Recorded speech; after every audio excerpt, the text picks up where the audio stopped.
Emang ya dasar presiden kalau ngomong suka nggak paham, dolar nggak kepake sama rakyat desa. Nih masalahnya nih ya, setelah 1 tahun lebih jadi presiden, masih juga kurang peka kalau misalnya hari gini kita tuh hidup di era clipper.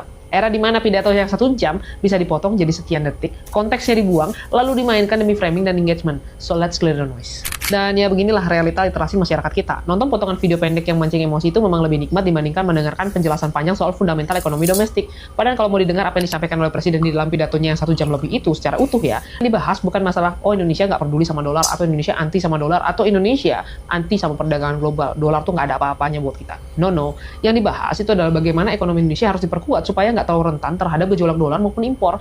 Bahkan kalau mau jujur menilainya, sebenarnya presiden udah concern kok. Presiden bahkan manggil Menteri Keuangan dan juga Gubernur BI yang megang otoritas fiskal dan moneter untuk membahas tekanan terhadap rupiah dan bagaimana menjaga stabilitas ekonomi nasional. Makanya di pidatonya itu, presiden juga bicara soal hilirisasi, ketahanan pangan, ketahanan energi, dan swasembada.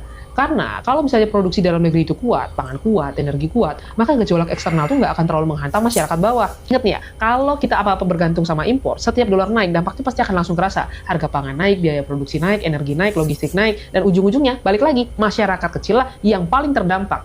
Nah, lu ini cuma ngelapin, presiden lu tetap ngomong tuh masyarakat desa kagak pakai dolar. Itu maksudnya apa? Itu artinya presiden lu nggak paham ekonomi. Ya, balik lagi pada konteks. Kalau misalnya nggak dengarnya cuma daripada video yang dipotong itu doang, pasti akan nangkepnya bahwa presiden tuh nggak paham ekonomi global. Tapi kalau misalnya mendengar secara utuh apa yang disampaikan oleh presiden, ya konteksnya pasti dipahami. Yang dimaksud di situ adalah bicara masalah denyut ekonomi rakyat sehari-hari itu hidup di sektor domestik. Petani jual hasil tani pakai rupiah, warung transaksi pakai rupiah, masyarakat beli kebutuhan pokok pakai rupiah. Artinya, negara yang kuat itu bukan negara yang anti globalisasi, tapi negara yang kebutuhan strategisnya bisa dipenuhi dari kekuatan sendiri. Makanya pemerintah dorong hilirisasi, swasembada pangan, ketahanan energi, supaya apa? Supaya Indonesia itu nggak terlalu bergantung sama impor beras, sama impor BBM, dan kebutuhan strategis lainnya. Karena semakin besar ketergantungan impor kita, semakin besar juga tekanan terhadap rupiah ketika dolar naik. Dan sebaliknya, kalau kita makin mandiri, produksi dalam negeri makin kuat, ekonomi domestik juga makin tahan terhadap tekanan luar.